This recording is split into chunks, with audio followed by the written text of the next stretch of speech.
Welcome, everybody, inside the coach's office. I'm your host, Dan Murphy, alongside my co host, Brian Barnes. And Brian, another Sunday episode and another great guest that we got with us. Right. And, this is not your usual Sunday. This is Super Bowl Sunday. And I'm not going to lie, I'm feeling my age a little bit. It almost feels kind of anticlimactic. I don't know if it's because it's the rematch, Patriots Seahawks, that was fairly recent, in the last 10 years. I just don't know how much juice is in this game. And maybe I'm wrong. Maybe the vibes are wrong. Maybe it's just me because I'm getting older. I don't know, guys. But just seems a little different than previous years. But it's still a great day. It's the last day of football game until August. And that's kind of always depressing. But here we are. But no, I agree with you.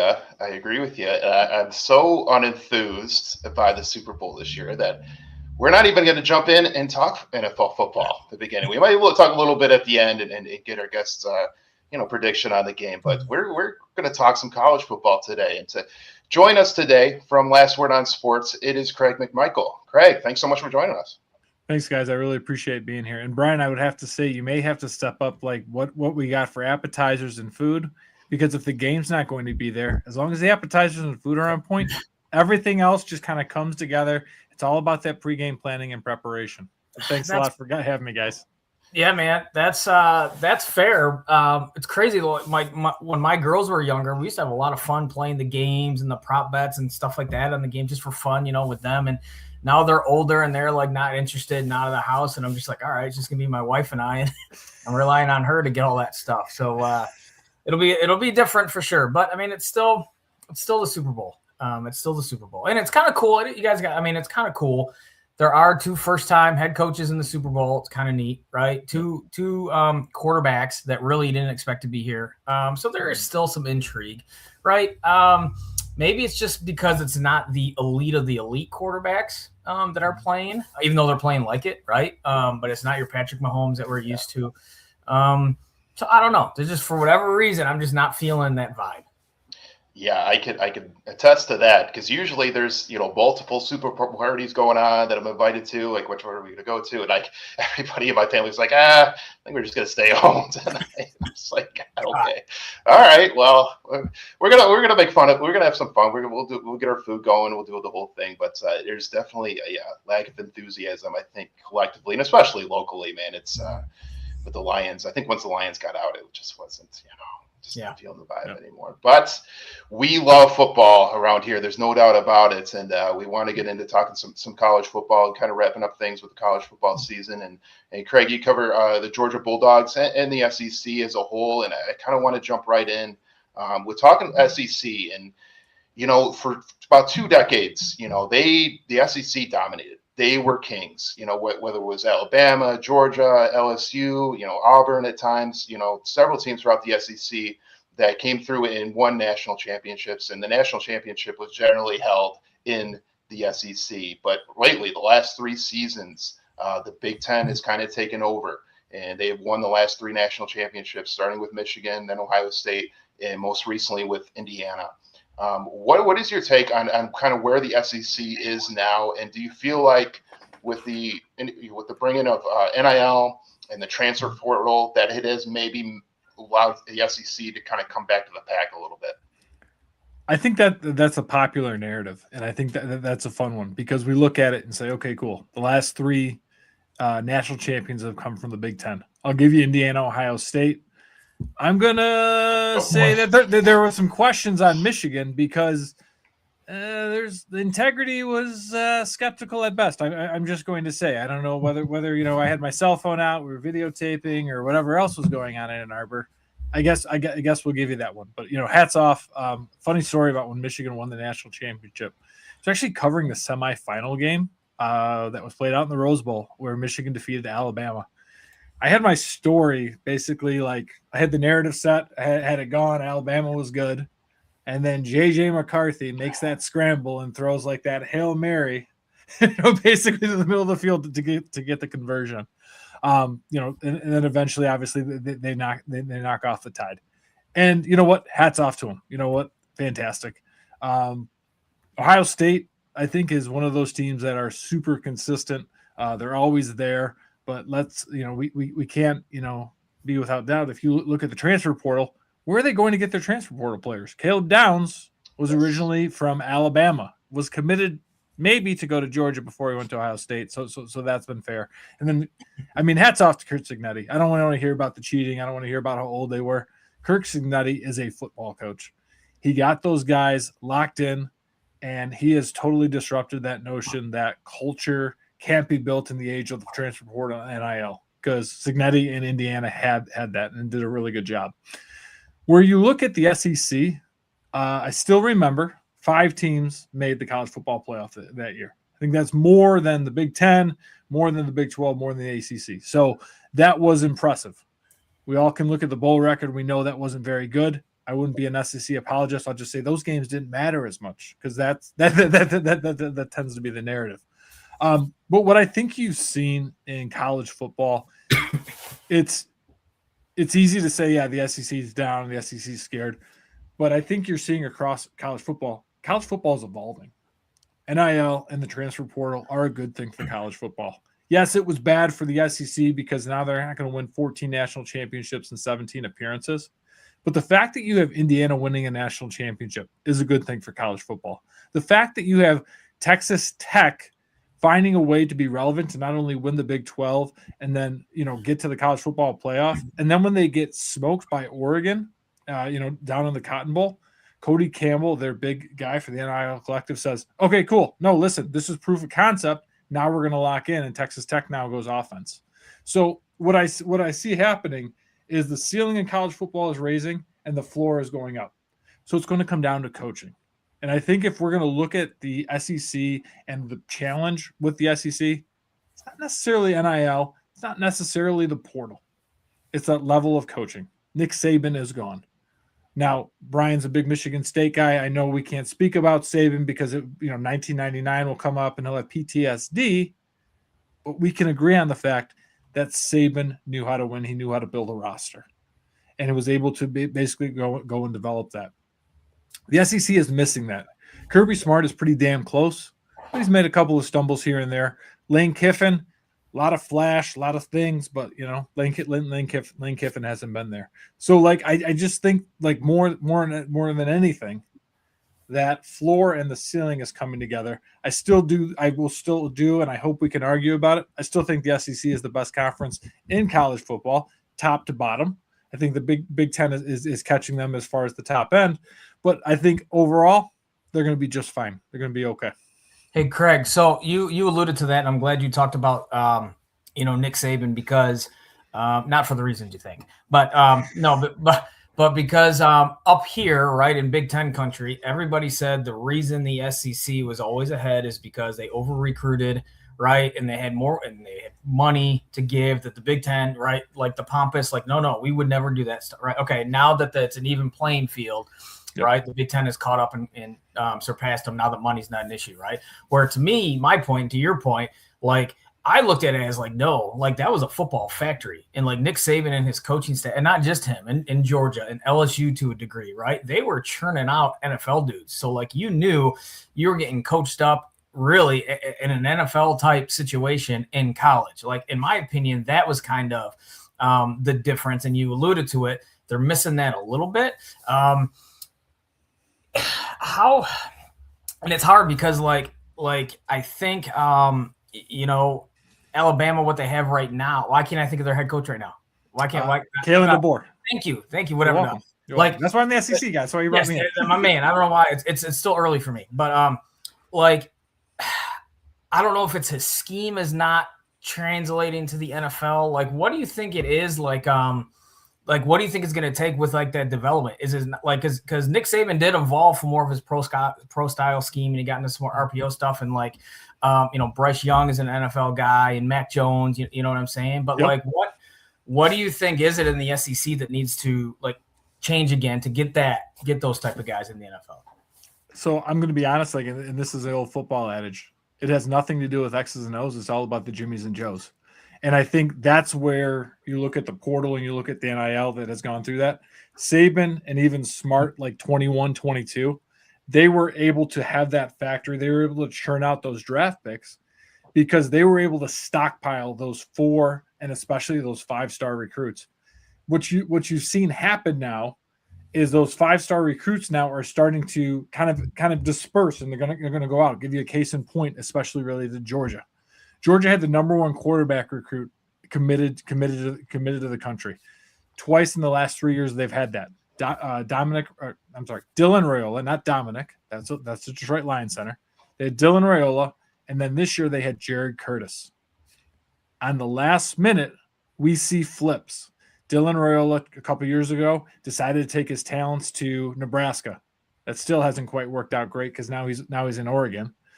This year, they had the number 1 quarterback, Jared Curtis, committed to them all the way up until signing day. And then on signing day in December, he flips to go to Vanderbilt. If I'm going to tell you what has changed in college football with the Jimmies and Joes, the fact that a 5-star quarterback decided to go to Vanderbilt instead of Georgia, that is the change, and that is the difference because it's NIL. Curtis knows he can play right away. He's going to get paid. Georgia is big into NIL. They have that. But here's the thing. They're not overpaying for a freshman. You're going to have to prove it in order to get that. And that has hurt Kirby Smart in Georgia. Perennially, they've been 2 or 3. Now they're 6 in National Signing Day rankings. And I think that is the influence, and that is the difference, and that is how college football has changed. So to me, it's all about the Jimmies and Joes. When you talk about NIL and we talk about the money in college football now, and we mentioned how the Big Ten has won the last 3 national titles, and maybe the SEC is coming back to the pack a little bit. And you talked about a lot of it has to do with coaching, but I do think a lot of it has to do with the money that is in college football. Do you think that is an issue for the SEC in terms of the alumni bases that some of these Big Ten schools have as compared to maybe some of the schools down south? There just is a lot more money in some of these other schools outside of the SEC. Do you think that could be a factor going forward?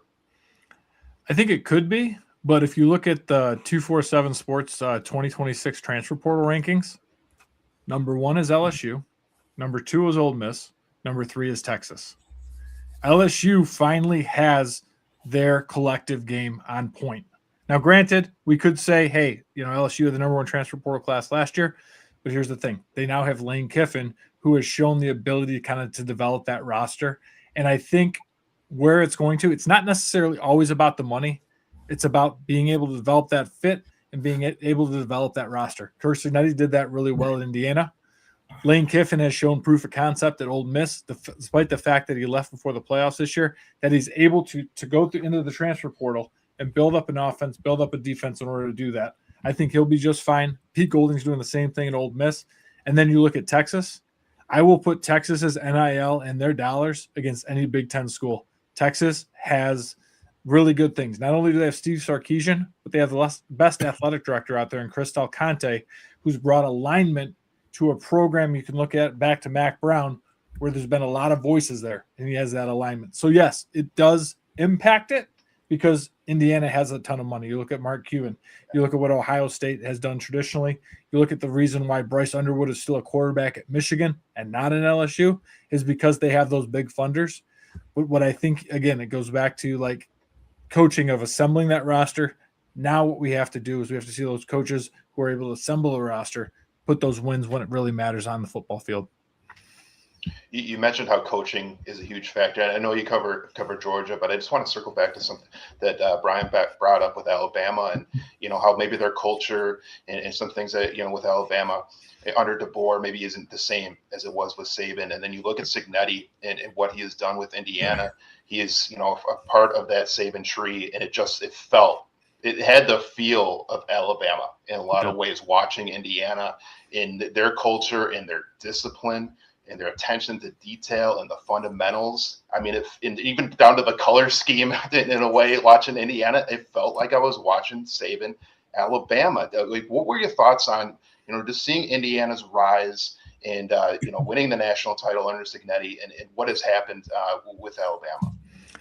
So to get to your first point with Indiana, I'd be honest. My buddy Rob and I, we have an SEC Sunday Night podcast where we talk about the SEC all the time.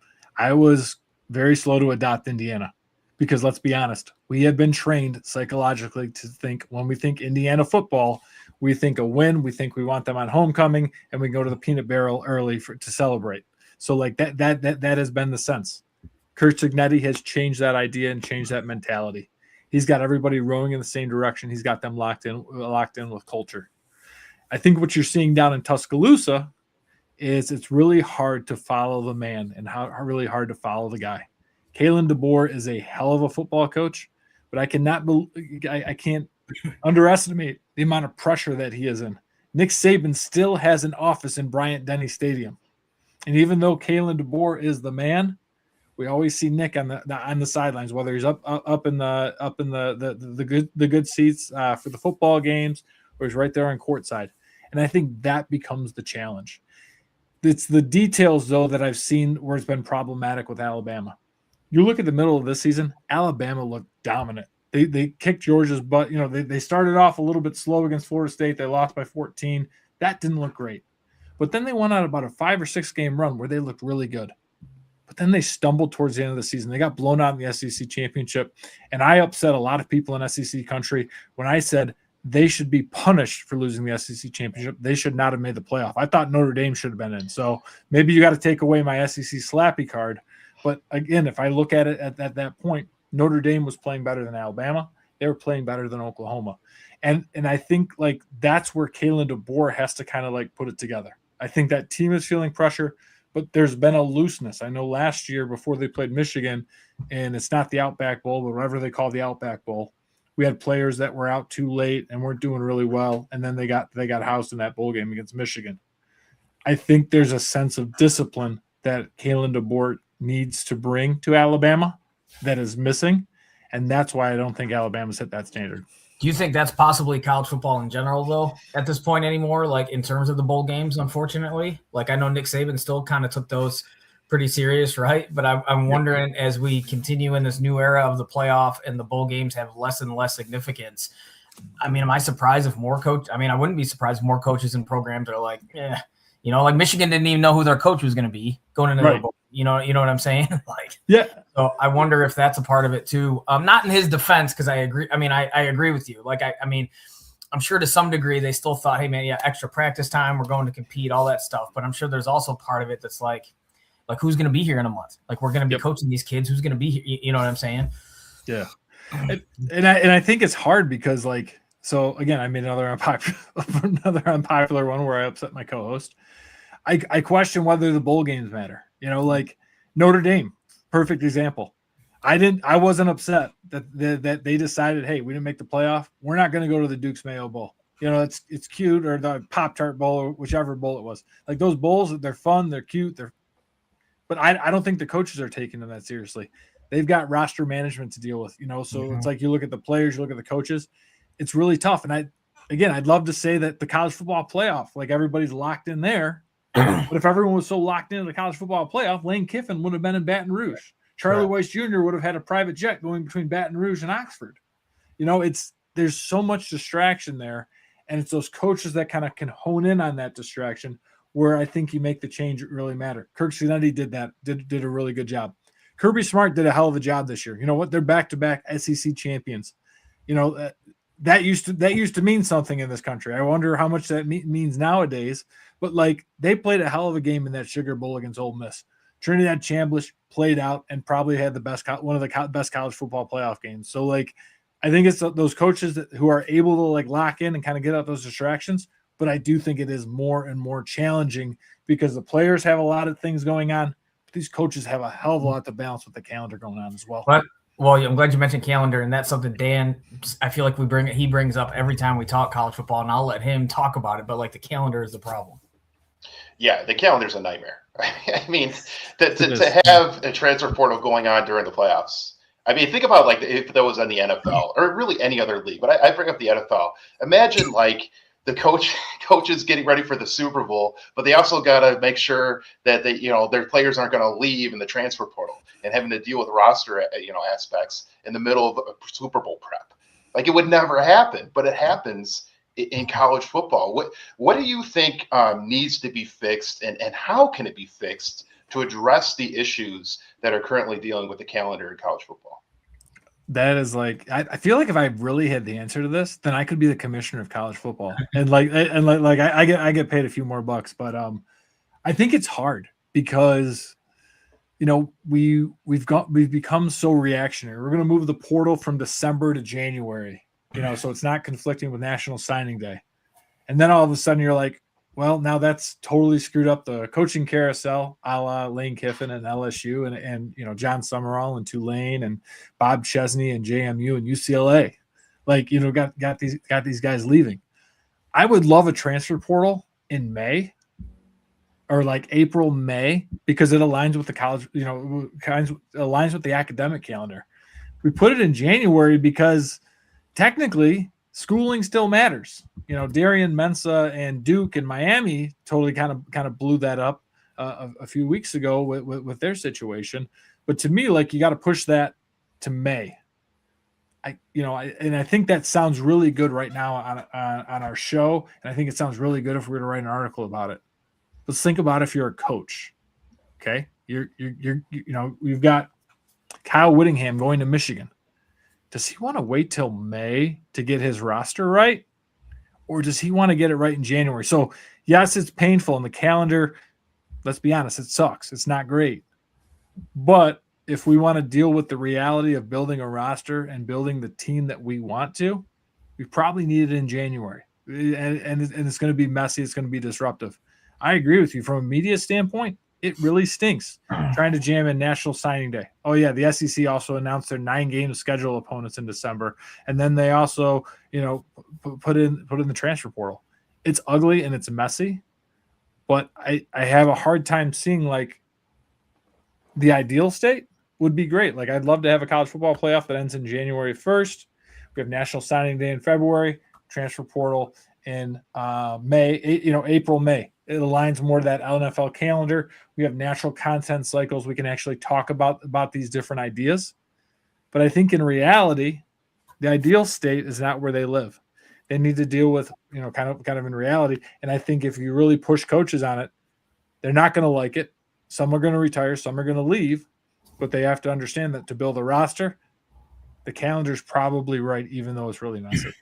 Well, you brought up the aspect of maybe moving the playoffs and everything where it ends January 1st. And I think I agree with you, like the transfer portal being, April and May would be great, but that's really going to affect coaches. Either way, it's going to affect coaches, but I don't necessarily think that's probably, a possible situation where they could move the transfer portal that late. But if they're going to keep it where it's at, I think the thing that they could do is adjust to how the playoffs are played and when they're played and get it done by January 1st. And I think that's something that we would all like as fans, is to get January 1st back to being the day for college football. Hey, Dan, here's my question, though, and Craig, it's a question for you, too, though. Who's they? Who's they? Because it doesn't matter to the people that are making these decisions, which are the TV networks and the conference commissioners, and the money's come in and all that. Like, who's they? Like, what does it matter to them if it's an ideal system for coaches and players? Like, it's and fans. Like, 30 million people watch that college football playoff game. Yeah. Do you know what I'm saying? So, like, in theory, I know, and he talked about like the May portal. So I'm wondering now, like, okay, like if something like that were to happen. Like, I know some schools started to opt out of the spring game, right? Just because they didn't.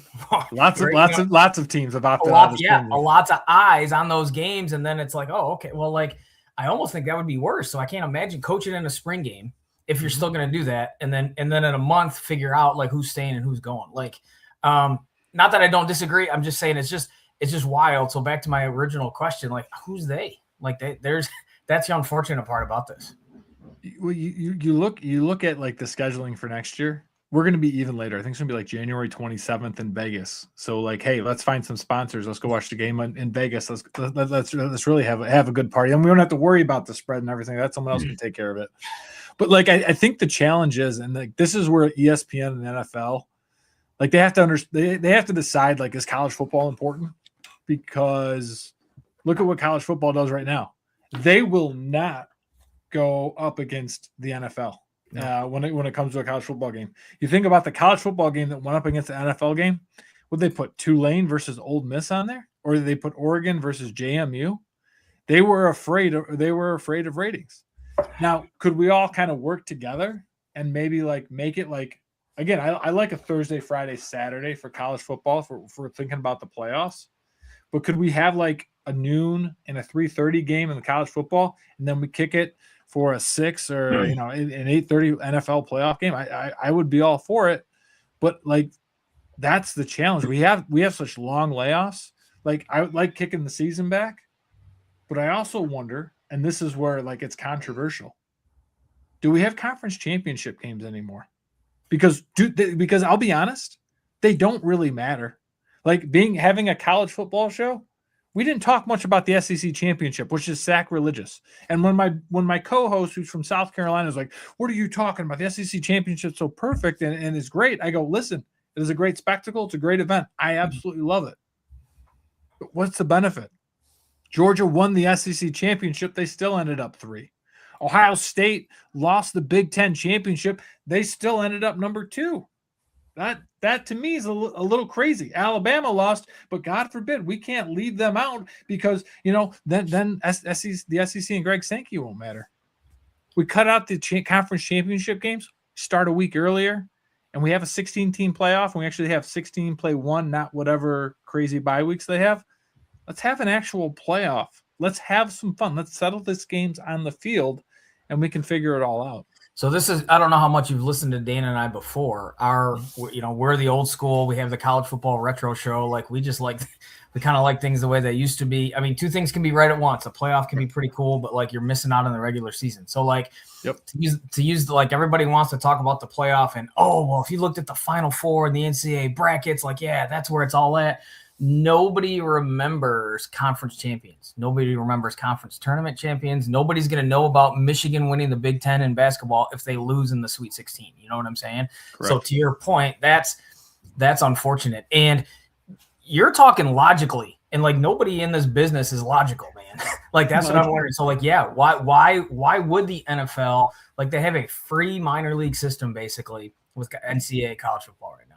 So why do they need to logically change for everybody? And I'm with you. Like, that makes sense. How awesome would it be if the powers that be in the NCAA and the NFL came together and said, let's make this work, and it's like a celebration of football, like Thursday through Sunday with a bunch of games, and you know what I'm saying, and promote it and all that other stuff. But I don't feel that they don't think there's a need, man, which sucks for us, the fans.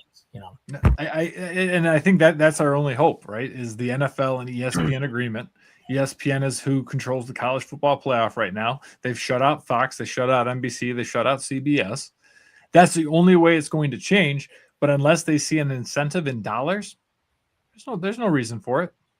That's why bowl games aren't going away. Bowl games guarantee 1 to 2 million. I think Pop-Tarts and Mayo had over 5 million. Yeah. So like people are watching the games. So even if I say bowl games don't matter because coaches are doing anything, let's be honest. We're at home on December 28th. We have no idea what the hell date is, but we know a college football playoff game is going to be on, so we're going to watch it. Yeah. So the idea of bowl games, and Brian and I brought up on a couple podcasts ago, Josh Pate, I don't know if you got a chance to see it, and his proposal of kind of changing the calendar, changing bowl games. He brought up the idea of having some, maybe 4 or 5 of the main bowl games that are not a part of the playoff system, and having them the same weekend as championship weekend. And you have like some of those, like a 12, 13, like it's got teams that are like in that kind of fringe. Are they in, are they out of the playoffs? And obviously the teams that are not playing the conference championship games, and have them play in bowl games that weekend. I don't know if you got a chance to see that, but that idea, what do you think of that? Moving bowl games to championship weekend. So I am anti bowl games. That if you're going to play those games, you're going to play them on home campuses. Like I think about Notre Dame last year hosting Indiana, right? Like that's a good thing for college football. You look at like how much money was brought into the Grove this year and into Oxford, Mississippi, because Ole Miss had a home game, Autzen having a home game. Like, to me, like these bowl games, and I don't care if it's the Cotton Bowl, I don't care if it's the Rose Bowl, the Sugar Bowl, they're inconsequential. Give me games on college campuses. The reason why college football is so special, and it's the reason that I'm a big college football guy, even more than like an NFL guy, those college environments are special. Let's capture that and let's keep that there. So if you want to bring those playing games, bring them on. Bring them into conference championship week. And Josh Pate's a pretty smart guy. But bring them on college campuses because that's where the money is. That's where the passion is. And that's the differentiator for college football. And sticking with the playoff system, you talked about how, even as an SEC guy, you thought Notre Dame should have got in over Alabama. What are your thoughts on how, whether it sticks at 12 or moves to 16, how teams are determined how they get in? You have this committee that decides, and it just doesn't seem like it's from week to week. It seems like the formula changes and the criteria changes. What would you like to see in terms of how teams are actually put in to the tournament? I think it all comes down to scheduling for me. I think the hardest thing this committee has to do is they have to justify their rankings. And, unlike college basketball, we can talk about the 68 teams that get in. There's 25 to 30 data points that they have. They have all of these games. They have the quad 1 wins, the quad 2, the quad 3, quad 4. You look at the SEC, the Big Ten. Last year, the Big Ten played 9 conference games. The SEC played 8. You look at Georgia's non-conference schedule was a joke last year. They played like Marshall. They played our Sisters of the Poor. I think they might have played Swanee in there. I don't know, but I think it's the college football committee has a really tough job because of this, the conferencing piece. I put out an article earlier this year on Last Word of let's settle this debate on the football field. Everyone plays the same number of conference games, and then based on the previous year, you're going to be able to figure out the SEC should be playing a Big Ten team. They should be playing a Big 12 team. They should be playing an American Conference team based on who actually gets in the playoffs. So you sort of get this more head-to-head thing. So you get some more common data points. But when you look at it, the SEC next year goes to 9 conference games. But what are you seeing a lot of teams doing outside of Texas? They're getting rid of those power games, those power conference games. So it makes it really difficult. So I think the college football committee does the best they can. Where they're hurt is they got to go out there every Tuesday for 5 weeks and try to justify their rankings. And then they had to try to figure out how do we shoehorn Miami in here. And they can say, oh, we're vindicated. Well, Miami made the national championship game and we're a Carson Beck interception for winning it. I guarantee you Notre Dame would have been right there too. Notre Dame would have been in that conversation. So to me, it's it's trying to balance the schedules and try to get them to be a little more equal. Well, my thought on that was, what if they just didn't have that show until the very last one? Because what they set themselves up to is it looks like they have a certain criteria week to week to week. And Notre Dame did nothing to drop themselves out. But when the final rankings came out, everybody's in an uproar. But if you had not known, if you had not seen week to week where Notre Dame was ranked, where Miami was ranked, and those playoff bracket was brought out, there would have been some controversy, but not anywhere near the controversy that happened because people had seen Notre Dame in the playoffs week in and week out. What do you think about just eliminating that show week to week? I know ratings and different things, but we just eliminated that show and just had it one time, much like college basketball, where you don't have that show until the final brackets are released. I mean, I like the idea. And again, I think with what Brian said earlier, that's a very logical response. But if I'm ESPN, I'm the head of programming and people are yelling and angry. And then I've got fodder for my show and Josh Pate's got fodder for his show and Paul Feinbaum's got fodder for his show. We're talking about the college football playoff. We're also locking in on viewers. So to me, I'll be honest, Rob and I did a show the night of the first college football playoff, a response and a reaction to it. It drives ratings. And I think again, why are we have bowl games? Why are we expanding the playoff? Why aren't we going against the NFL? It's ratings, and it's unfortunate, but that's what's driving those dollars. So yeah, I agree with you on the surface. Get rid of that show. You're only hurting yourself. Dan Wetzel has done a great job of saying that, local guy, but that's the other part is ESPN's got to fill that half hour or something, and they also want to get more eyes on the sport and on that show. So Brian, there's your they. Right? It's the TV executive. Yes, right? Yeah, 100%. no doubt. Yes, of course. I mean, what was sometimes no news is better than any news at all. Well, in this instance, negative attention or anything is better than no attention at all. To Craig's point, man. Yep. The ratings will always be a thing because people are going to tune in and people are going to be upset and fans will be upset and go to the message boards and just drives interest. Give me the outrage, right? Yeah. Yeah. And Craig, I want to get into, you had a pretty interesting article, but just about National Signing Day and the differences between what National Signing Day looks like now to compare to what it used to look like 10 years ago. And just 10 years ago, I mean, the whole idea of what college football is and the whole framework has completely changed. Talk a little bit about what you got into in that article and kind of what you've seen over the last 10 years. Yeah, I think what we've seen, you look at like 10 years ago, the teams are relatively the same. Alabama is still kind of there, but you've got some new names up there. The weird part was when I did this research, USC was number 1 this year. Like Lincoln Riley and USC had the number 1 signing class. They signed, but again, one of the reasons, quantity. They signed like 34 recruits, which was pretty wild. But I think, the biggest thing that I saw was you see like, you led the show. Is the SEC being hurt by like transfer portal and NIL dollars? Well, you take a look at the top 25 from 6 years ago or from 10 years ago versus now. We've gone almost 70% of the SEC has somebody in the at 70%. 11 of the 16 teams have somebody in the top 25. So what we've seen, we contrast that with about 7 or 8 teams 10 years ago. Conference is getting deeper, and that is one of the pieces. The other thing is I think you've also seen the 5 stars. The 5 stars used to be concentrated basically within the top 10, and especially the top 2 or 3 would have most of your 5-star players. Now that list has about 18 teams in the 5-star rating. And what I think is interesting, you've got 5 stars all the way down at like number 50. Which I think is pretty good. And then, the last part like that I would look at is the benefit the Big Ten has had from the Pac-12's demise. You look at 3 of the teams that were ranked pretty high: USC, Oregon, and Washington. All were within the top 25. Gave the SEC or gave the Big Ten 6 teams in the top 25. And I think that's where you really see the benefit. The Big Ten has become very top heavy. They've got some really some rich programs: Michigan, Ohio State, Penn State. But USC, Oregon, and Washington, I think, are those game changers that are going to be able to bring that up. So, and the last part I would say, you guys just aren't signing as many. You've got North Carolina that were kind of outliers. They signed 40 some guys that were in the top 25. USC had over 30.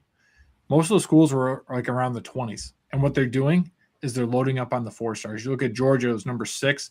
The vast majority of their class were a bunch of 4-star guys. Very few 3 stars, almost no 2 stars, 1-star guys. So they're really just trying to concentrate that talent. So it was a fun piece to do. It was like interesting, but I think what I wanted to see is I was trying to say hey, is the SEC something more dominant? Not really, but it was interesting to kind of look at those trends to see how the SEC has maybe gotten a little deeper, how the Big Ten is really impacted too. And do you think, just looking back at what 10 years ago, or it really just, what's going on right now, do you think there's just a whole lot less importance on National Signing Day? Because you look at what Indiana did and how they built their team. It was so many 23 and 24-year-olds that they got out of the transfer portal. I mean, they're getting grown men to go play on their team. And you got to imagine that teams are going to look at Indiana and what Cignetti is doing and say, okay, maybe that's the formula now.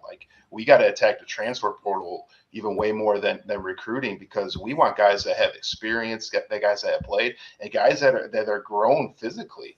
Yep. Yeah, you look at it, case in point, I saw a stat, to counter that, Indiana's average age was 23, 24 years old. Texas was 19. Their roster was 19. And again, how much heat did Arch and Sark get, with the Longhorns? Oh, they're struggling and Texas is no good anymore. Arch is no good. Well, I think Arch and Sark both figured it out, as Michigan saw, during bowl season. I think what it comes down to is that coaching philosophy of how am I going to build a roster. If I look at Georgia and Kirby Smart had a large number of freshmen, sophomores. He had one of the youngest teams in college football, yet he won a second straight SEC championship. He made the Cotton Bowl. He also is a guy that is going to lock into National Signing Day. He's going to use the portal to kind of pick his pieces, he picked out like Zachariah Branch, who was pretty big. Noah Thomas out of Texas A&M, who was very big, very influential. But for the most part, he's going to be signing these guys. He's going to be developing them. You contrast that with a team like Ole Miss, who consistently is living in the portal. LSU, who's going to be consistently living in the portal, but can also open up their door and a bunch of high school recruits can come in there. So I really think it comes down to that philosophical piece. One, I know I'm not going to be able to stockpile recruits like we talked about with like Saban and Smart, like historically, but I'm going to find guys that probably can play pretty quickly because if they're not playing, they're going to be out after year 1 or year 2. And I'm going to use the portal to kind of like surgically either put some guys in, or I'm going to, basically try to do like, Signetti and maybe try to get some older guys in there. But I think that's a lot harder to do because you can bring in quantity, but is that quality and is it going to fit that scheme and kind of what you want to do culturally as well? And to bring it back to what who you cover with the Georgia Bulldogs, we want to talk a little bit about the NFL draft and some prospects that fans should keep an eye on as we get towards the NFL draft and some top prospects coming out of Georgia, and maybe a prospect or two that maybe Lions fans should pay attention to. Absolutely. So, like, if I look at the Lions season this year, their Achilles heel was their defense, right? Like they need a little help defensively. I'm going to look at linebackers, C.J. Allen and Raylan Wilson. Georgia linebackers are, that's become like the calling card of the Georgia Bulldogs. These guys are smart. They're fast. They're built like safeties, but just fast and they can tackle really well.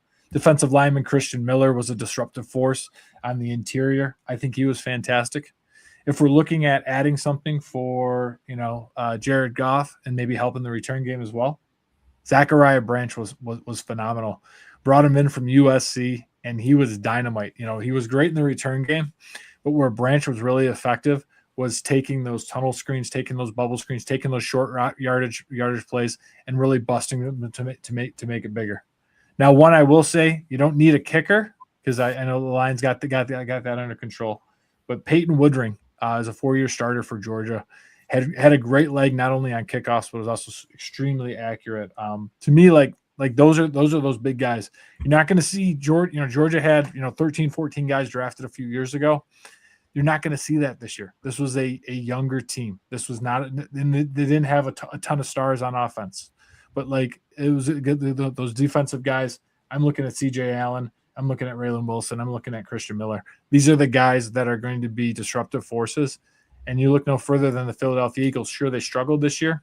Philadelphia Eagles have built their roster with Georgia Bulldogs and people from the Alabama Crimson Tide. I don't think the Lions could go wrong with those. And we had talked before the show about Tate Ratledge, player that the Lions drafted. It was a rookie this season out of Georgia. You got a chance to cover him. Talk a little bit about him because, there was, some issues with him at the beginning. When Frank Ragnow retired, he was kind of looked at as maybe the plan B at center.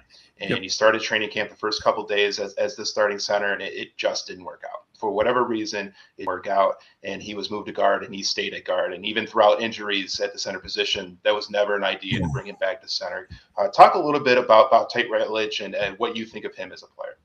Dan, you're an O-line guy, and Ratledge is everything you want an offensive lineman.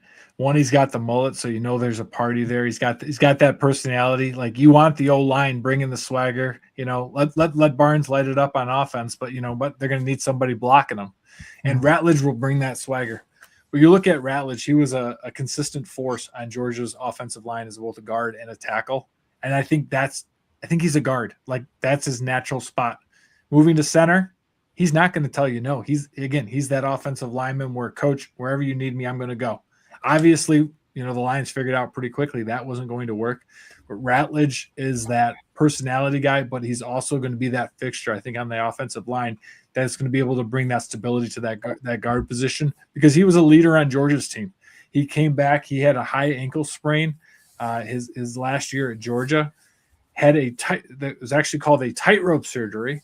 Yeah, you can Google it. It's kind of gross, but basically what they do is they look at the tendons and they basically expedite the healing process for a high ankle sprain, something that should take 6 to 8 weeks to recover.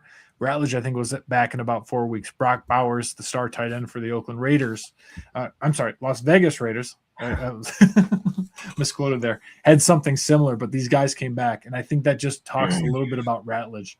The guy you want to go to war with is an offensive lineman. Like that he's a guy's guy, and I think he'll be a forcer. He's not going to help at center, but he'll be there as at guard to be a consistent force kind of going forward. Absolutely. And before we wrap up, Brian, you got any final questions you want to get in? No, man, Craig, this was awesome. Appreciate what you do. Thanks for being on and joining us. Where can we find you, and where can people find you on social media platform, and how can they get a hold of you? Yeah, sure. So I'm on Twitter at McMichael7, Twitter, Instagram. I love to talk about college football, college lacrosse quite a little bit. Every Sunday night, my buddy Rob Williams and I have SEC Sunday night. You can find us on Twitter, SEC Sunday Show.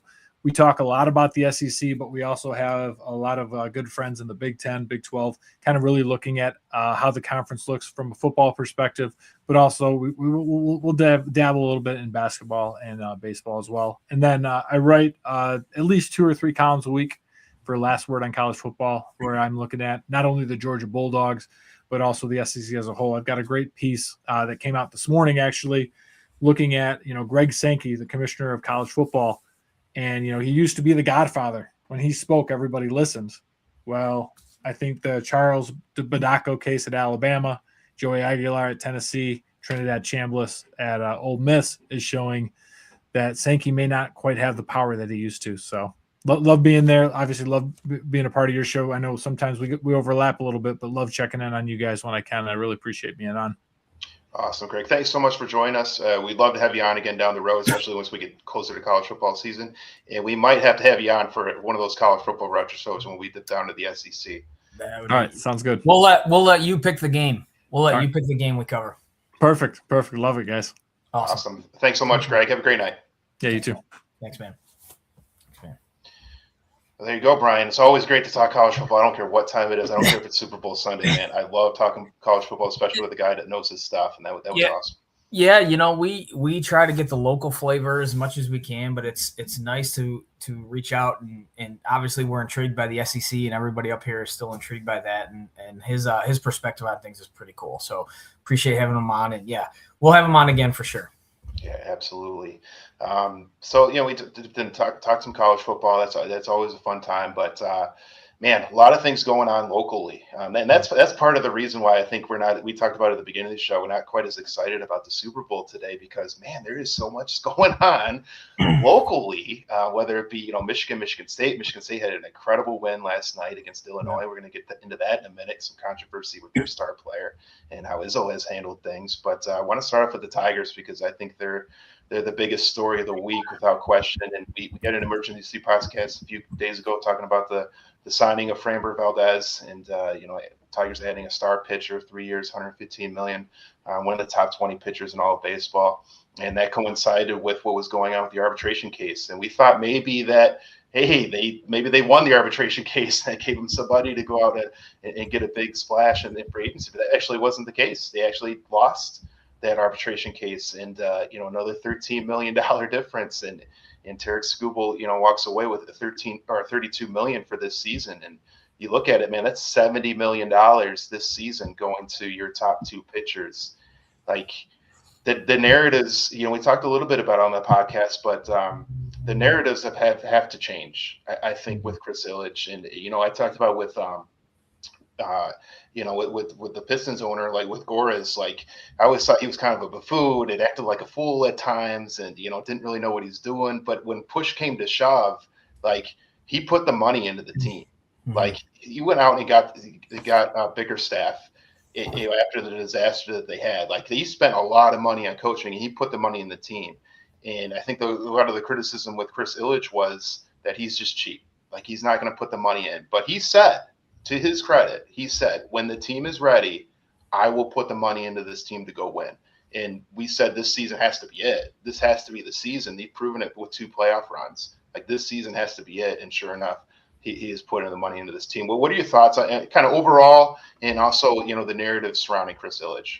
Yeah, we talked about it before, and I think in the immediate, what this does is like Tarek Skubal's not being traded this year. Yeah. Like I mean, that's give them credit for that. Like, hey, like hey, we'll shake your hands at the end of this year, right? Because we're not giving you 10 years, but we're going for it right now, and that's pretty awesome. And obviously, we still kind of feel like they need to do one or two more things when it comes to the lineup potentially, right? But again, you now have some flexibility, and even before the Framber Valdez signing, you still have some flexibility up until the trade deadline because we still kind of feel like they're the best team in the AL Central, and so they have flexibility now to kind of evaluate their lineup until July 31st, and then decide then, okay, like here's what we need to put us over the top, right? Because again, like I mentioned this when they signed Kenley Jansen, like I just don't feel you're giving that contract to a back end bullpen guy if you're not serious. And then obviously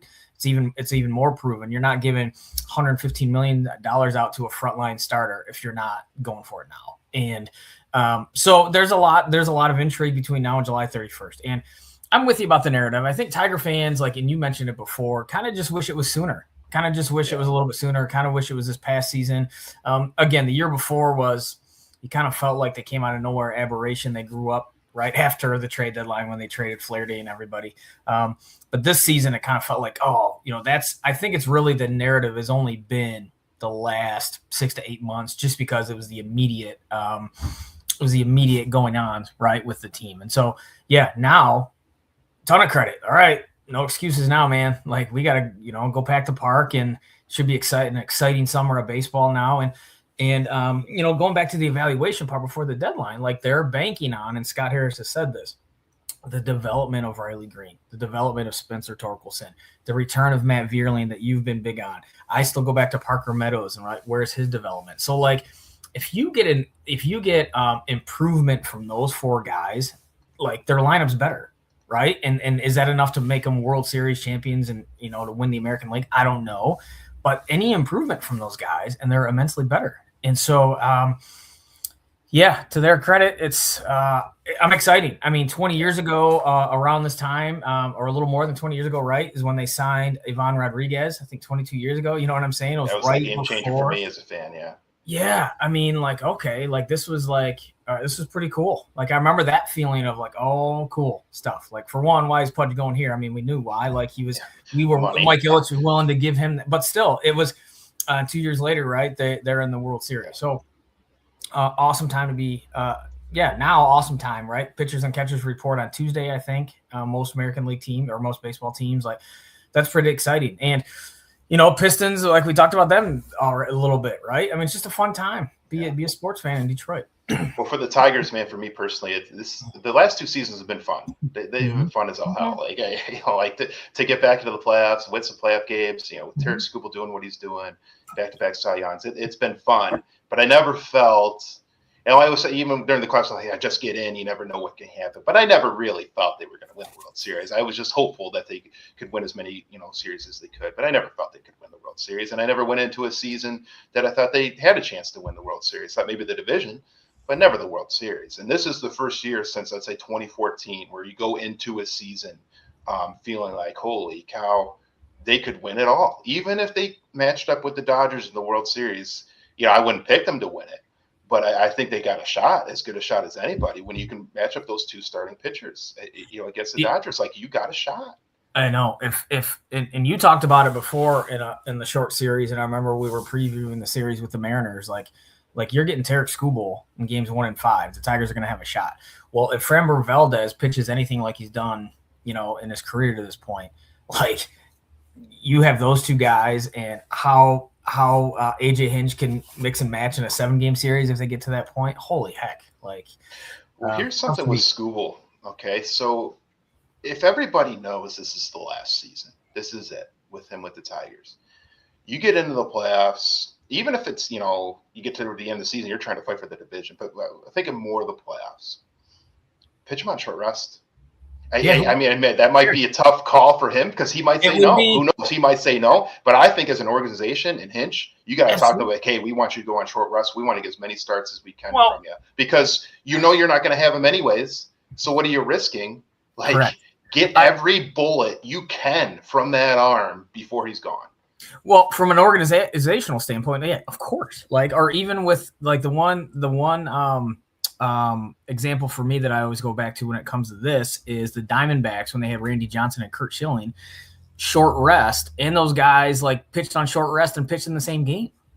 Do you know what I'm saying? Like you're in the World Series, like do what you got to do. Like I'm with you there. It'll be interesting if Scott Boras is like, hey, wait, like, says something to the organization. Yeah. Like, no. And how much those are discussions we'll never know. We'll never know. But Tarek Skubal's a competitor in a game where like you think he wants to pitch, but like who knows if he's pitching against the Red Sox or the Yankees in the ALCS or the Dodgers, he might be pitching against his future teammates. Like, you know what I mean? Like, who knows if that's in his mind or their mind, right? So, I just think about what CC Sabathia and the Brewers back in the day, what they did, because they went short rest. I want to say like starting in late August to try to get. I mean, that was extreme. I'm not maybe saying something like that, but the playoffs for sure. I mean, that's not crazy. That's not out of the question. That's happened all the time. The more question is like, okay, are you going to get the best out of them if you're going to go short rest? Is that going to affect his, He's going to get the absolute best at their school if you do that, or you better off just having him 2 games. But man, if you can get him on short rest, you could potentially have him games 1, 4, and 7, and then Valdez 2 other games. Mm-hmm. I mean, my God, you got a great shot.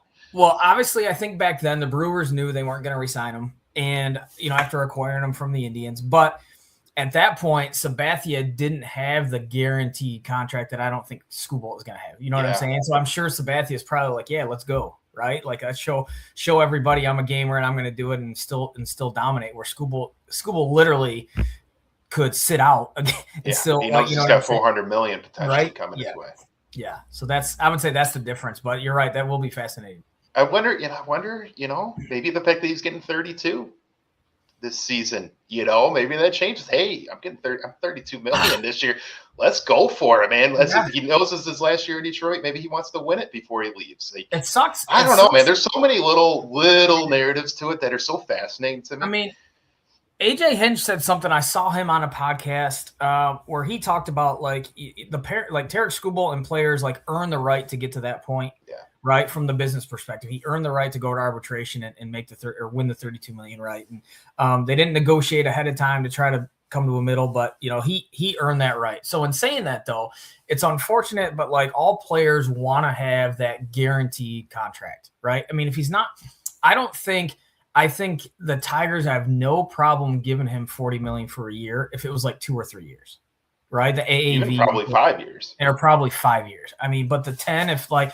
That's unfortunate that's come to that point, right? But again, Tarek Skubal has the ability; he's earned that right to do that. So, but that's a business. Getting back to that, because I put out a post basically saying like neither side. I do think both sides have kind of been bad in the situation, just kind of leading up to this, how it was handled.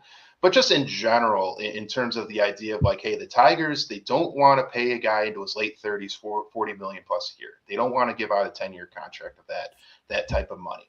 They're not bad guys for having that philosophy. And in fact, I agree with that philosophy, even if it is Tarek Skubal and how much we love watching him. And he's going to be a Tigers legend regardless of what happens. And Tarek Skubal's not a bad guy for not giving a hometown discount or not wanting to negotiate an extension because he wants to test the market. Him and his agent want to test the market and see if he can be the highest paid pitcher of all time. Yep. He has all the right to do that, and it doesn't make him a bad guy. Neither side is a bad guy in that scenario. No, so what it is it's one season. Everybody knows it's one season, and let's go try to win the thing.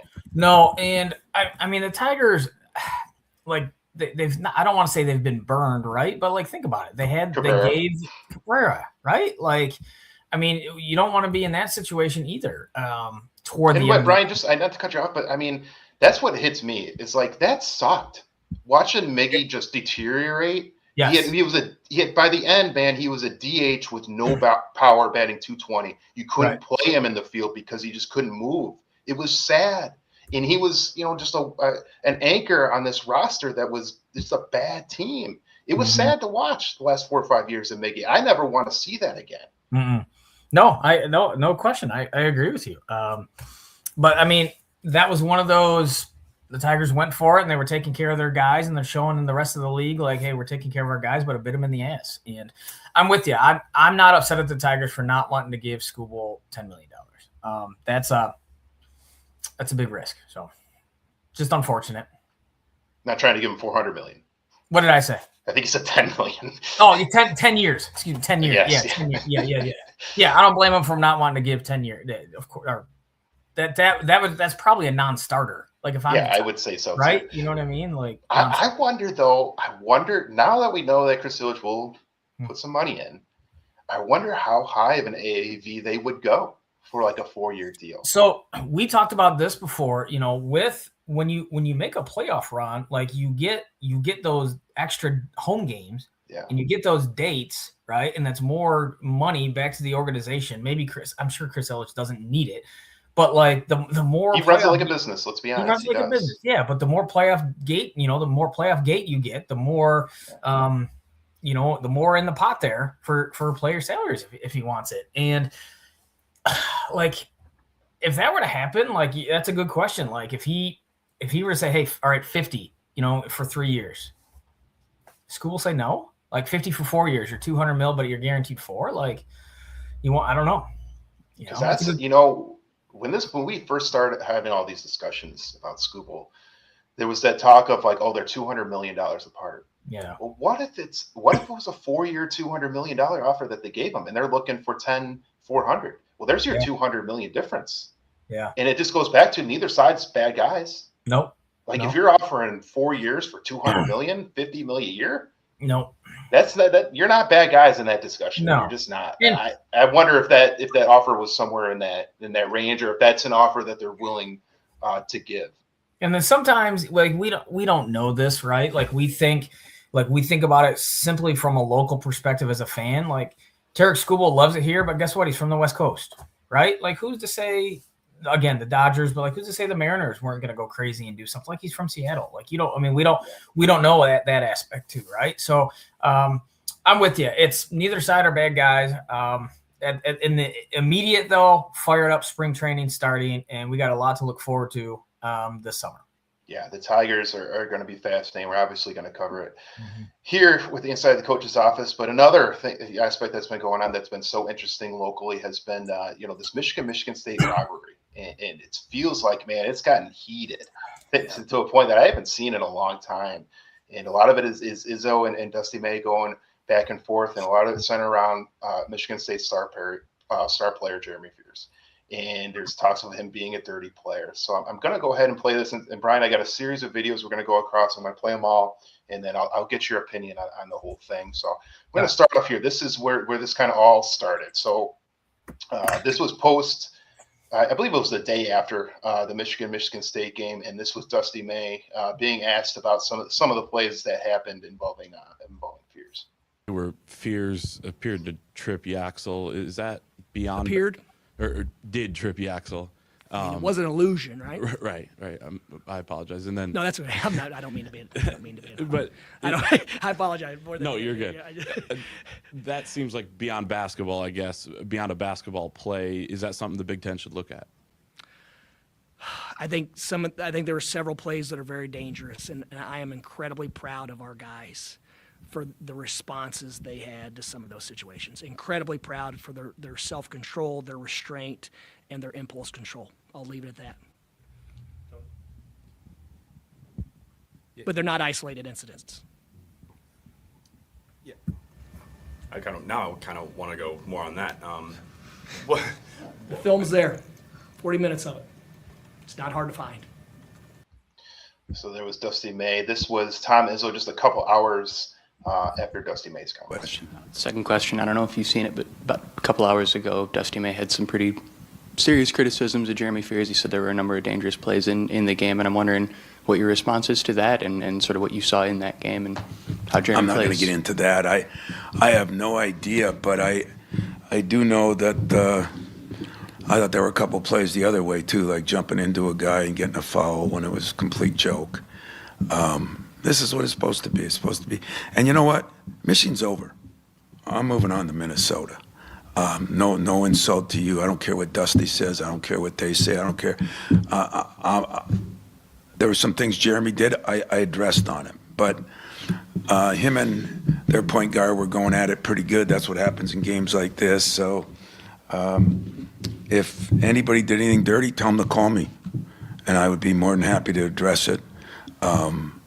if it was physical play, that's the way that game's always going to be. So that was Izzo following Dusty May's comments. So the next game was, as Izzo alluded to, the next game was Minnesota. Again, another dirty play, and we're going to see it here. This is why the officials are going to play. A common foul was called on Reynolds. The watch not happy, but this is why the officials are going to play. A common back foul kick was to the called on groin there. Reynolds. I mean, that's as plain as dirty as it gets. So kind of keeps that same narrative going. This was Tom Izzo post game of the Minnesota game. Teams are going at Jeremy, trying to bait him a little bit now. He's taking the time to time. Are you seeing that or no? Yeah, well, when somebody comes out and publicly says something about a guy, that sometimes happens, but that's Jeremy's fault. And I made sure I cleared all that up. I think the officials knew it. I talked to them. I did not see what happened in the play. I saw him get pushed, and I saw his leg come up, and I didn't think he hit anybody, but if he did, then he deserves it, I guess. But if he didn't, I questioned it. So are they baiting him? Well, of course. Of course, when you go public with something, you should get baited. And it's his fault. And I make no bones about it. I sat him for a while, and I don't know. I don't even know if I'm going to start him the next game. But I stuck up for him, too, because what happened in the last game, I'll just say what happened in the last game, the way that was handled was poorly, too. And so that starts everything. But Jeremy's got to grow up a little bit. And but at least he played harder. I'm worried about my other two guys not playing hard enough, three guys. And so a little bit of everything, yeah. So there he is talking about, kind of brings up Dusty May and all that, which I find interesting. But he talked about maybe he was going to sit him. Maybe he wouldn't play him against Illinois. There was some talks maybe the Big Ten might bring on suspension. None of that happened last night. Fears played fantastically, had 16 assists and an incredible Michigan State win. But again, another questionable play involving Fears in the Illinois game. So let's see that. Whistle, which now leads to an appeal by Illinois on this play from Jeremy Fears Jr. He slides his leg to his left. Mirkovic trips. Steve, what do you see here at first blush before we get the call? Again, Jeremy Fears Jr. has been in it with plays like this. So see that play there from the Illinois game last night. Looked like maybe he had possibly gotten in his way to try to trip him. When you kind of build a reputation, everything's going to be looked at. And here's Tom Izzo addressing that play after the game. For you that Underwood didn't get the appeal on Fears? I don't know. You know, Larry, you're the only guy that would ask that question. I have no idea. I didn't go over there. If he breathes on somebody now, there's going to be a call thanks to what happened. So end of that story. Ask me another question. You won't get an answer. All right, there, Brian. A lot to get into there. As a coach, when something like this happens, and you got a player that plays really on an edge. You could say it's a little dirty, but you're going game after game. These things are happening. The way Izzo addressed it, I think, is very questionable. But I want to get your take and your opinion on this whole thing. Yeah, I think the unfortunate part of all this is that the last three games, Jeremy Fears has played like the best point guard, like in the country. Like the amount of assists and points that he's had, like he's controlled those games. When you consider Michigan State doesn't have a lot of true scorers, which is their biggest Achilles heel, like they just can't shoot really well. He is dominated, and unfortunately, this is the talk. And I'm going to give two different angles. So the first one is, as fans, like we don't know what goes on behind closed doors. So Tom Izzo addressed it with Jeremy Fears, supposedly, right? So some people will clamor in the media like, oh, he should be benched this amount of games and whatnot. Well, maybe he ran 500 stadiums, right, up and down the state, and that's his punishment. But like there are a lot of different ways that you can get your point across with guys without sitting them and benching them, okay? That being said, I don't like the dismissiveness of Tom Izzo in this whole thing. I talked about this in one of my videos. I didn't like the way the fans at Michigan State, and I get it, it's college sports and it is what it is, and call me a boomer and whatnot, but like the FU Dusty chants when he's sitting there, I'm like those, like, what if, like, my daughter's 19, man? Like, I'm not cool with 19-year-olds screaming. I don't care if it's college sports. Like, I wasn't cool with that, but that's kind of beside the point. And so I get it, the rivalry aspect a little bit, but I was not happy with the way Izzo was dismissive. Now, some people, though, you could also look at it as like, hey, man, he's defending his guy no matter what. Like, that's still a 21-year-old kid. 20, you know what I'm saying? I mean, like, yes, I mean, sometimes we forget that, like, again, the money and NIL and whatever, like, that's still, and we're all hell bent on, you know, rooting for the school we like. That's still a kid. Like, I think of me when I was 19 and 20, like, holy heck, right? And so Izzo could be just defending his guy no matter what. But it's, even though Brad Underwood last night, coach at Illinois, said, you know, he didn't see anything, you know, I mean, it's pretty glaring. Yeah, like, I watched that, man. That's a big man running down the court, and you're getting in his way. Dude, like, yeah, like, it's, unfortunately, that's becoming, it's looking like, you know, his thing and his label, and that's unfortunate. And he's got to, as an athlete now, he's got to change that. You know what I'm saying? Because he is phenomenal. He's not gonna, his skill set and his he's not good enough of a scorer, I don't think, to translate to the NBA. But for college basketball, he's a fantastic point guard. He's like Cassius Winston in a lot of ways, right? A fantastic point guard. It's just unfortunate that, we can't talk about, hey, you know, a great game, Michigan and Michigan State, you know, a fairly great game in the second half until Michigan closed it out at the end. You know, and then, Michigan State had a letdown against Minnesota where Michigan took it to Penn State, right? We can't talk about all that cool stuff. We got to talk about this because it's a thing. So that's unfortunate with this whole thing. I don't like, to back to your original question from a coaching perspective, I don't like publicly what Tom Izzo has said, but again, I don't know. He could be going to bat for his guys no matter what, right? He's with Jeremy Fears every day. Hey, he's a great kid. He's just going through something like we don't know. He might be destroying him privately in practices in the locker room. Yes. Where, you know, cameras and reporters aren't there, but publicly he's going out and protecting his guy. I can see that. I just wish he could have worded things a little bit better. He's been in this game too long. Well, he's one of the best of all time. He's better than that. Yeah. And I talked about this in my video too. So, like, even before the game against Michigan, when they asked him about Michigan, and he's like, "Hey, I hate those guys," but the respect is always there. I think the respect might be out the window now. No, not. I mean, this is getting heated, man. Yeah, like, I don't know if I was okay with that. It's like, you're still like, okay, hate, but like, that's just, I don't know. Like, I don't know, right? And then the quick handshake afterward, and then the video of him in the tunnel, it just looked bad. He's in the tunnel leaving by himself when everybody else is on the floor. You know, no, he shouldn't, you know, go drool over those guys. Hey, congratulations, right? But I wonder, like, I said this in my mind when I was watching that. I kind of felt like, okay, it was a reminder of the Mark D'Antonio when he lost to Michigan that last time. Like, he knows, like, the grip on Michigan State owning college basketball in the state is slipping away.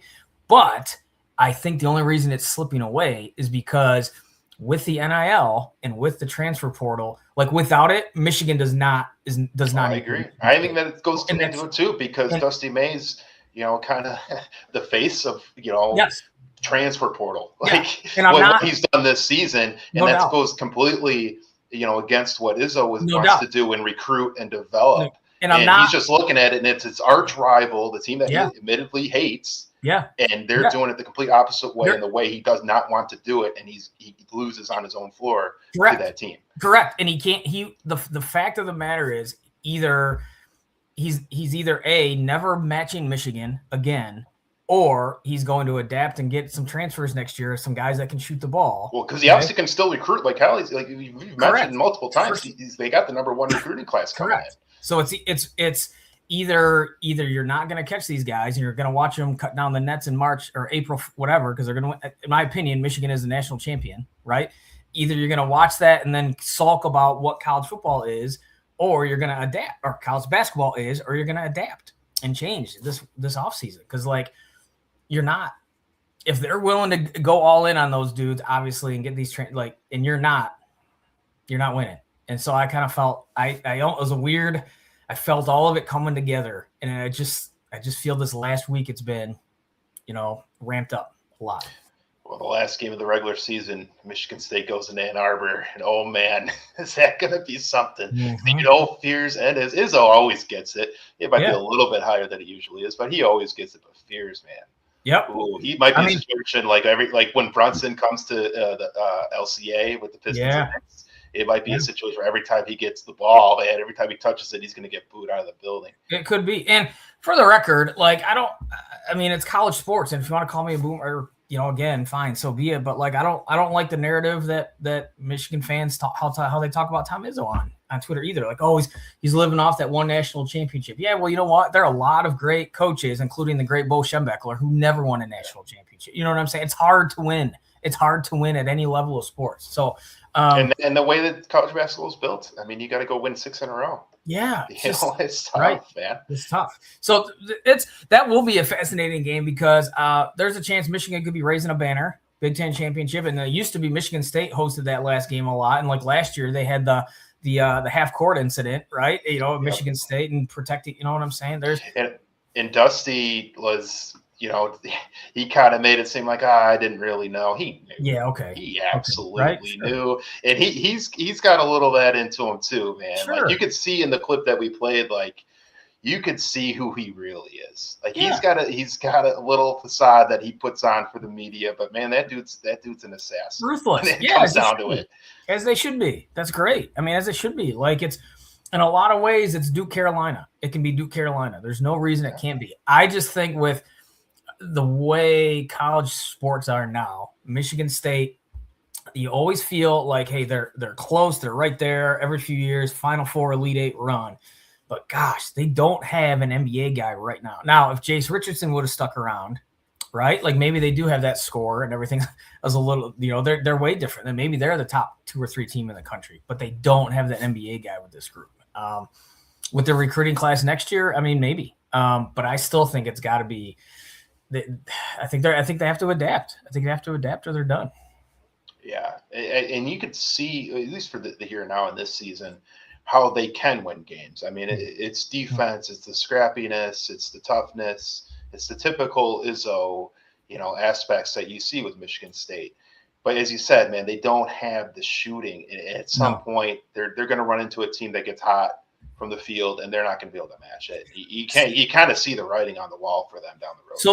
So let me give this analogy, and I'll bring it back to Michigan a little bit. Not that I'm knocking Michigan, but I think it's for our listeners, it'll make sense. Okay, for years, Michigan talked about always like doing things the right way, and we're not slimy like the SEC in football, right? They got a little bit slimy, maybe not completely. Winter day trying, Brian. Right? And so they win the national title now, and it's kind of like, okay, so like it took like people like the Izzo, like how it's wholesome moral. No, I'm doing things the right way. This is what college athletics is. We're going to do it with recruiting in the old school. This is what we stand for. Okay, that's great. We can respect it. But as soon as you're losing to your rival, right? And as soon as you're not, making those Final Fours, are people still going to say, oh, but we're doing it the right way? It's okay. Of course not. Of course not. And that's what you're seeing, I think. I think the fan base, if you go through some of the Red Cedar River message boards and stuff, I think they recognize it too. People recognize it. Like the way you're successful now in college sports is you have to get into the not the lower level transfer portal guys that they seem to be getting, the small contributions. Like, no, man, like put all your eggs in a basket. And if your culture is that strong, then that guy can adapt for a year before he goes to the league, Yeah, absolutely. But incredibly fascinating. With the back and forth was just it was so interesting this week, and the way Izzo has brought up Dusty Bain, let's put it back on him because he's the one who brought it up. I don't know. I just thought it was so just funny the way Izzo did it. It's like, no, dude, man, it has nothing to do with Dusty Bain. Yeah, he brought it up, but he's not the one who's tripping guys out there and kicking guys in the groin, man. That's your player. Like, right. I don't know, man. Do you know what sometimes fans don't like? We don't realize, and in college sports especially, is like a lot of coaches, like they might not like each other or whatnot, but like they're still kind of like a bond. Okay, so here's what I mean. Michigan State assistant coach Sadi Washington. Do you know what his previous stop was? He was at Michigan. under John Beeline. Like it's one of those things, like you're telling me somewhere down the road, like Izzo and Dusty May, if Izzo's an AD, like wouldn't hire Dusty May or whatever. You know what I'm saying? It's a weird, sometimes I think it's more sometimes a fan thing, you know what I'm saying, than it is anything. Like I agree, but every once in a while, things like this happen. And you get in the heat of the battle, the heat of the moment, and these things escalate, and they can become like kind of legendary rivalry things. And I feel like we're in the middle of something like that with the comments between Dusty May and Tom Izzo, and I am fascinated about what that game is going to be like in Ann Arbor. Because I think it's going to be something we haven't seen in a long time. We always talk about like college basketball, like regular season games don't matter in a lot of ways. They don't. It's all about the tournament, but man, this feels like these games between Michigan and Michigan State this season, they just feel bigger than we've seen in a long time. So I just got done saying how I think the video and image of Izzo walking off the floor and in the tunnel by himself, to me, was like he knows I got to change or we're not catching these guys, right? With the way college basketball is set up. Yeah. If they lose by 40, like, or if they get blown out, like let's say they lose by 20 and they're not hitting any. I mean, I wonder if that just cranks up his. It will, but also turn it around the opposite. What if they go in there and win?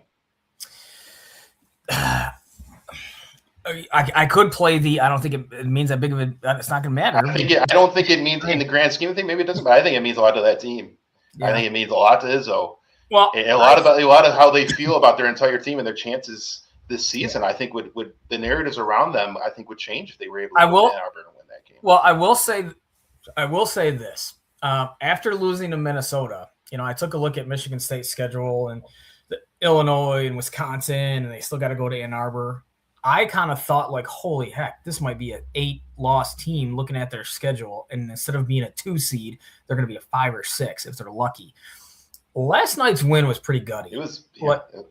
They needed that one.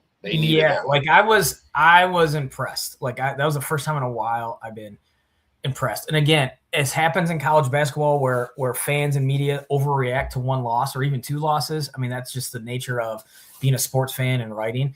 So it's possible it was just a blip and they're gritty and they learned a lot about themselves last night. And Jordan Scott in the starting lineup is huge, I think. Yeah, that was something that had to happen. I do. So yeah, it'll be fun and interesting to see. But who knows? Yeah. We can wrap up the college basketball talk. Before we get off here, we got to talk about the Super Bowl. As much as we've kind of downplayed it, we got to at least want to just before we jump off, give our final thoughts. And so we're just a few hours away now from kickoff. As we've had a chance to digest everything, to take everything in, Brian, what are your final thoughts heading into the Super Bowl here? So I've said it ad nauseum, man. It's about the quarterback that's playing at the elite level. I think Sam Darnold is it. I think Seattle is better in every way. I think they're more talented on both sides of the ball. I don't think it's close. I think Seattle wins something like 30-13. Yeah, I think it's going to be closer than that. I think it's going to be a low-scoring game. I think these defenses are going to show out. I do think Darnold is gonna make a play at some point and kind of change everything that's been talked about him his entire career. Like, this is his chance now to kind of to shut up all the haters and all the discreditors and to really stick it to Minnesota and everybody else that is kind of shoved him aside throughout his career. I feel like this is his moment, and I don't think he's going to light it up and he throw 3-4 touchdowns, but I do think he's going to make enough plays. And that in Seattle's defense is going to do well enough to carry Seattle to the Super Bowl championship. I'm going to say something like 23-17, 2017, something in that range. I think it will be close, but I think Seattle's going to win this thing. But it is an interesting thing that I thought about with this Super Bowl, and we talked about some of the star quarterbacks not being really involved in this playoffs or getting knocked out early, and obviously not being here in this big game. But I wonder if now, Brian, and I want to get your opinion, do you think at this point, this season, if I look at like one topic that surrounds this NFL season, I think it's maybe the defenses have caught up to the passing games that have dominated and the star quarterbacks that have dominated for so many years, that maybe now it's shifting a little bit and we're seeing defenses start to defend these quarterbacks, start to defend these passing games. And maybe we start to see a shift offensively going forward. Maybe things get a little bit back to more tight ends and more relying on the running game. What are your thoughts on how, maybe the fact that it's kind of a defense-oriented Super Bowl, or do you think is this just an anomaly? This is just a one-season thing. It's just a blip, and we're going to get back to seeing the star quarterbacks in the passing games being the name of the game next year. I mean, Sam Darnold still had an outstanding game last week against the Rams, right? I mean, I think he threw for how many touchdowns did he throw? I think 3 touchdowns. Three touchdowns. Like, I mean, it's not like he's playing poorly. I think Drake May. I mean, there's a lot of reasons why Denver's defense is really good, and there was a blizzard in the second half. Like, I think there's a lot of reasons why he wasn't playing at that high level. So, I mean, that's possible, but I still think the league and the rules are set up for the offense to have success, especially the quarterback. Right. And so I don't think it's going to change. And if anything, this is an anomaly, but again, Sam Darnold, these guys played at an elite level and they were both in the MVP conversation, and a quarterback won the MVP this year, Matt Stafford. Right. So I still think that. And I still think Sam Darnold, he's not going to be a game manager tonight. Like, I don't believe that. I think they both have to make plays. Like, don't kid yourself. Like, they both have, like, I go back to it. If the quarterback that plays at the highest level tonight, I think is going to win. But I just think Seattle has the better defense and they have the better running game. That's the big thing for me. So, is it possible? Maybe you're right. There are a lot of defensive-minded head coaches now. It feels like, right? The McDonald and Vrabel and Jesse Minter, going to the Ravens. So maybe a little bit more of an emphasis. I just still think it's a quarterback-driven sport. So. I'm just trying to think back to the Lions and create the path for that. Oh, maybe it's shifted towards where you got to be a dominant run team, to win it. But I think that is, just going back to the Lions. Like, I think, that's who they got to get back to. Like, they got to get back to the offensive line and they got to improve this defense. Like, you just can't. Like, we've seen with what the defense is there in the Super Bowl this season. The Lions can't have a defense with this is 2 years in a row now. You can blame it on injuries, but that's 2 years in a row now. Like, you gotta have studs in your starting lineup, obviously, but they gotta have more depth. Like, they gotta get this defense to be better on a consistent basis. And let me say this, and I'll end with this today with the Jared Goff, like my take, and people think it's a criticism and you think it's a criticism. Like, I'm not saying he has to throw for 5 touchdowns and 300 yards every game, because I think sometimes those stats get inflated, especially when you're trailing and you're behind the clock and you're behind the change and you have to play that way. I'm talking about more like there are times, especially on the road on grass, where he doesn't play at an elite level and he turns the ball over and things have happened. Is that all his fault? Obviously not. All right. We've talked about that. So, like, that's the biggest thing. Like, when I mean play elite, it's like you have to play football to where you're not turning the ball over and you can get drives. So, like, go back to their first playoff win against the Rams couple of years ago. They closed the game, they threw the ball, that big third down, and that's awesome. Like, stuff like that is kind of what I go back to. So again, the quarterback that does that tonight and doesn't turn the ball over in those key situations, typically, I mean, it's not rocket science. Is the most successful, the team's the most successful. Yeah, the team that wins the turnover battle is the most likely to win. It's been football since the beginning of time, and I'm sure it's going to show itself again tonight. But a lot of fun today. Again, thank you to Craig McMichael for jumping on today. Had a lot of fun interviewing him, talking about some SEC football and college football and all the issues that go around college football. Man, we love talking about it because it's just so fascinating, and how crazy the world of college football is right now and how different it is from what it was when we were growing up. And always good to talk some college football. And man, a lot of fun today. So for Coach Barnes, I'm Dan Murphy. This has been Inside the Coach's Office, and we'll see you again down the road.